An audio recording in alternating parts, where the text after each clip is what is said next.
What's going on, y'all? So David Fizdale was fired in his second year as head coach for the New York Knicks, the Knickerbockers. He had a 4-18 record, which is abysmal.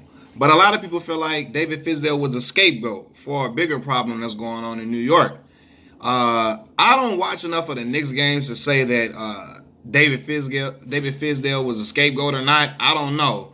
I know a lot of players love him. He's a beloved coach. He's a player's coach. But I don't know if he's a good systems coach. I don't know if he makes adjustments well. I'm not sure. I don't watch the Knicks. I don't watch the Knicks at all. But I've been hearing that he let Julius Randle do whatever he want to do, and Julius Randle out there dribbling the air out the ball like James Harden from the top of the key and all type of crazy stuff, and he wasn't saying anything about it or trying to get Julius Randle to stop. So I don't know if that was something that was going on that wasn't a good sign for him. But I can't just say he was scapegoated because I don't watch the Knicks play at all.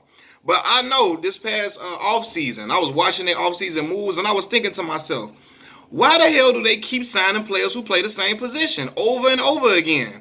Looking at their roster the whole offseason, I'm looking like they got 80 small forwards and 80 power forwards on this roster. And you can just go down the list. Small forward position, R.J. Barrett, Marcus Morris, Kevin Knox, some dude named Ignas Brazdelkis, Wayne Ellington, Reggie Bullock. That's all the small forwards. Go to the power forwards list. Julius Randle, Bobby Portis, Taj Gibson, Ivan Robb. And I'm like, why do they keep... And then they signing these dudes to big deals. And I understand that, the NBA has more money to throw around because of the TV deals. But I'm like, man, they gave Taj Gibson a big chunk of change. And I understand he's from New York, so they get a New York discount to New York. They get a New York bonus offer to New York players to try to get the feel back in the arena that they returning the New York flavor or something like that. But nah. You needed a big-time free agent, a way bigger free agent to get that effect back in the Madison Square Garden. And everybody know that. You weren't able to get Kyrie and Kevin Durant, and you're not able to secure any other free agents, even with this historic franchise. And I know for me, I feel like the problem lies elsewhere, and they need to get rid of they need to clean house. That front office, they need to clean the front office out because that seems to be the problem. And I understand that problem all too well because the same thing is occurring with my Chicago Bulls. That's what's happening. Gar Forman and John Paxson, they need to go because they cannot attract free agents. Carmelo Anthony even once saw the story of he was going to sign with the Bulls at one point, but then he heard that other guys within the organization or former players were like, that ain't the way to go. It ain't gonna work out the way you want it to work out, and they were talking about Gar Forman and John Paxson and how the organization was being ran, and that really seems to be the bigger problem for the New York Knicks. So when guys they say, hey, to fix this problem, y'all need to bring in Mark Jackson. Well, if you say Fizz was scapegoated, the same thing may happen to Mark Jackson as well. If you say if he was a scapegoat, they might make Mark the scapegoat, especially with his past history and in Golden State. And Mark may never get a head coaching job at all. So this is the thing, right? You need to hire a new president of basketball operations over there, a guy that embraces the youth, a guy that embraces the young guys that are in the organization, and a guy that embraces the developmental stage, the developmental period for these young players that they're drafting.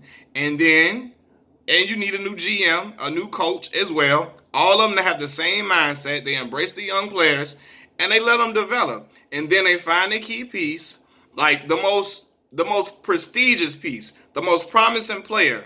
You find that player and you build around that player. You build around that one player, one or two players, and you see where it goes and see where that takes you. Because, hey, you keep hiring new head coaches, it's going to be the same problem over and over and over again. Like, they thought R.J. Barrett was going to be the guy immediately coming in. And unfortunately, it doesn't work like that all the time in the NBA. It takes some time for some of these players to develop. Guys can be great players in college, but we all know the NBA is a man's game. It's a whole different game. So you couldn't just say R.J. Barrett was going to save the day. Him and I just said his name at the Julius Randle. You can't say that RJ and Julius Randle was just gonna be the promising pieces to the New York Knicks.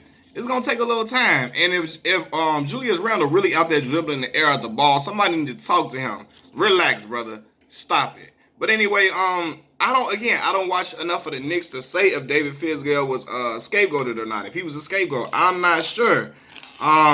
But I wonder, was he really good at making adjustments? Was he good at stopping the bleeding when stuff was going wrong? How well was he with the basketball X's and O's? But I know a ton of players in the league vouch for him and they love him. So he may be doing some things right, but it's more to it than just being a player's coach. You got to be able to stop the bleeding, and you have to be a great leader of men to eventually see some type of promise in their roster.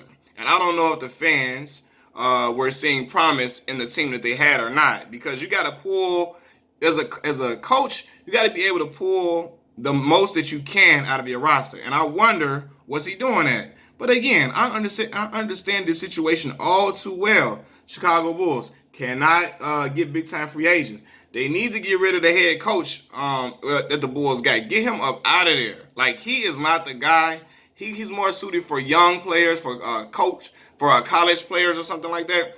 Not an NBA coach at all. Like, he's not. You got to be somewhat of a player's coach as well. Like, you can be hard nosed, but you got to be able to relate and see have some type of good relationship or rapport with the players. His best player, Zach LaVine, don't even fool with him.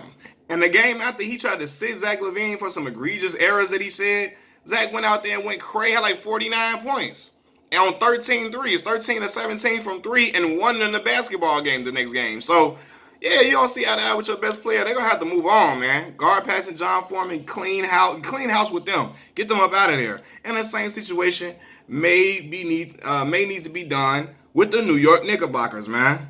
Something got to give. It's like no reason why Chicago and New York, and I'm talking, when I say New York, I know Brooklyn is thriving right now, but I mean the historic franchise in New York.